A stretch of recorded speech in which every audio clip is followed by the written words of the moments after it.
சற்று முன் கிடைக்கப்பெற்ற மிக மிக முக்கியமான செய்தி ஒன்று வெளியாகி உள்ளது.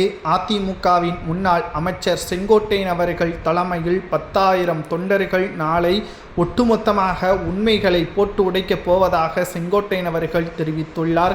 இதனால் அதிமுகவில் நடக்கப் போகின்ற நிகழ்வுகள் என்ன, பிரச்சனைகள் என்ன, அடுத்த கட்ட முடிவுகள் என்னவாக இருக்கும் என்பதை தான் இந்த வீடியோவில் நாம் முழுமையாக தெளிவாக பார்க்க போகிறோம். அதாவது அனைத்திந்திய அண்ணா திராவிட முன்னேற்ற கழகத்தில் செங்கோட்டையன் அவர்கள் முன்னாள் அமைச்சராகவும் மூத்த நிர்வாகியாகவும் செயல்பட்டு வருகிறார்.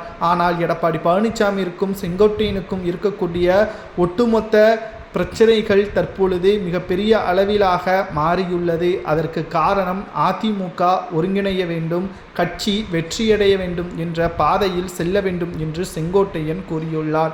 ஆனால் எடப்பாடியோ தான் அதிமுகவின் பொதுச் செயலாளர், என்ன முடிவுகளை எடுக்க வேண்டும் என்பதை நான் தான் கூற வேண்டும் என்பதை தெரியப்படுத்தியுள்ளார். செங்கோட்டையனை ஓரம் கட்டும் விதமாக எடப்பாடியின் செயல்பாடுகள் இருந்ததன் காரணமாக அதிருப்தியில் இருந்த செங்கோட்டையன் கடந்த சில வாரங்களுக்கு முன்பாக செங்கோட்டையன் அவர்கள் நடத்தக்கூடிய நிகழ்ச்சியில் எடப்பாடியின் புகைப்படங்கள் பயன்படுத்தாமலும் இருந்தது.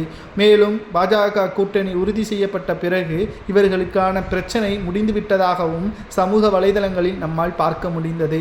ஆனால் நாம் ஏற்கனவே கூறியபடி பிரச்சனை முடியவில்லை.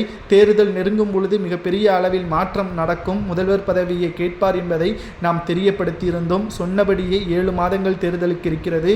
நாளை செய்தியாளர்களது சந்திப்பின் பொழுது சசிகலா, வைத்திலிங்கம், மனோஜ் பாண்டியன், டிடிவி தினகரனை கட்சியில் இணைப்பீர்களா மாட்டீர்களா என்பதை கேட்பார். அதற்கு எந்த ஒரு பதிலும் வரவில்லை என்றால் புதிய கட்சியையோ அல்லது ஓபிஎஸ் அவர்களது கட்சியிலேயோ இணைவதற்கு முற்படுவார். மேலும் அதிமுகவின் தொண்டர்கள் பெரும்பான்மையினர் செங்கோட்டையனுக்கு ஆதரவாகவும் வருவார்கள். தற்பொழுது 10,000 பேரை நாளை ஒட்டுமொத்த ஆதரவாளராக மாற்றுவதற்கு செங்கோட்டையன் அவர்கள் ஏற்பாடுகள் தீவிரமாக நடைபெற்று வருவதாகவும் தகவல்கள் தற்பொழுது கிடைக்கப்பெற்றுள்ளது.